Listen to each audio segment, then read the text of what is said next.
माननीय मुख्यमंत्री जी, आपने बताया इतने को हमने दंडित कराया, तो क्या पूछा गया था कुल कितने घटनाएं हुई? तो जो दंडित हो जाते हैं कोर्ट से उन्हीं को आप घटना मानते हैं कि जो घटनाएं घटती हैं उनको भी घटना मानते हैं? यह स्पष्ट कर दें कुल कितनी घटनाएं घटित?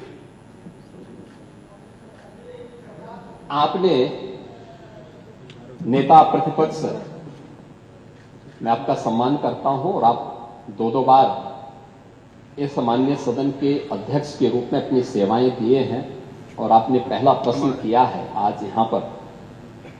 पहले तो आपके चयन के लिए मैं आपको बधाई देता हूं और ठीक है, अलग विषय है कि आपने चचा को गच्चा दे ही दिया। चचा बेचारा हमेशा ही ऐसे ही मार खाता है, उनकी नियति ही ऐसी है, क्योंकि भतीजा हमेशा भयभीत रहता है।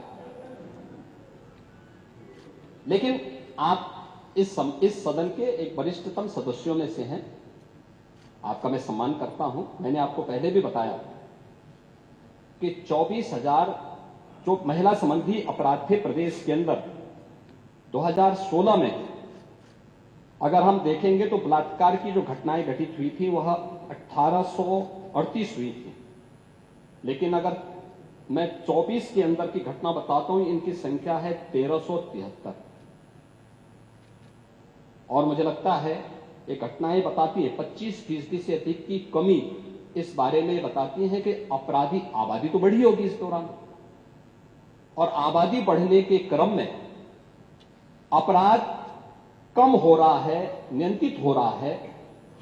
लेकिन जो मैंने कहा, महिला संबंधी अपराध दोनों प्रकार के होते हैं, घर के अंदर भी होते हैं और घर के बाहर भी होते हैं। दोनों के लिए सरकार ने उस प्रकार की सेवाएं भी उपलब्ध की हैं। घरेलू हिंसा से संबंधित मामलों में 181 की सेवा है।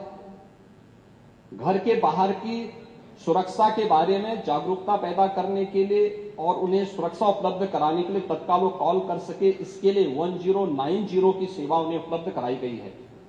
लेकिन साथ साथ क्विक रिस्पांस टीम 112, इन दोनों के साथ इंटीग्रेट करके अगर कहीं भी कोई अपराध होता है, अगर इन तीनों में से किसी को भी कॉल करेंगे तो वहां पर आपको सेवा उपलब्ध होगी इसके बारे में। लेकिन इस पे समय पे चार्जशीट दाखिल करना, डिस्ट्रिक्ट मॉनिटरिंग कमेटी की बैठक के साथ जुडिशरी के साथ बेहतर तालमेल बना करके इस प्रकार के मामलों में समय पे अपराधियों को सजा दिलाने के लिए एक प्रोसिक्यूशन को आगे बढ़ाना और अपराधियों को सजा दिला दी जाए, यह महत्वपूर्ण है। उसी का परिणाम है जो मैंने आपको पहले बताया कि अगर महिला संबंधी जो उनके महिलाओं के विरुद्ध और पास्को संबंधित अपराधों में अब तक हम लोगों ने 16,718 अभियुक्तों को अब तक सजा दिलाई है।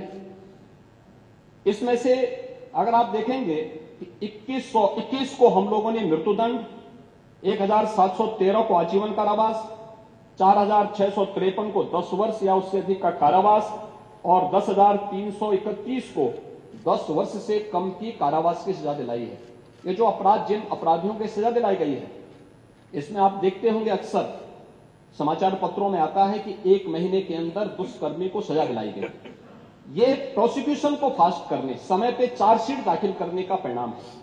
नहीं तो होता क्या है, जब हम लोग इसमें लापरवाही बरतते थे, सरकार संज्ञान नहीं लेती थी, विभाग संज्ञान नहीं लेता था, लोकल स्तर पर संज्ञान नहीं लिया जाता था, अपराध बढ़ते थे और फिर इनको हल्केपन से लेने का दुष्परिणाम क्या होता था कि हर ऐसा अपराधी स्वच्छंद होकर के अपराध भी करता था और फिर समाज उसके बारे में देखते हुए भी उसके खिलाफ कार्रवाई नहीं कर पाता था।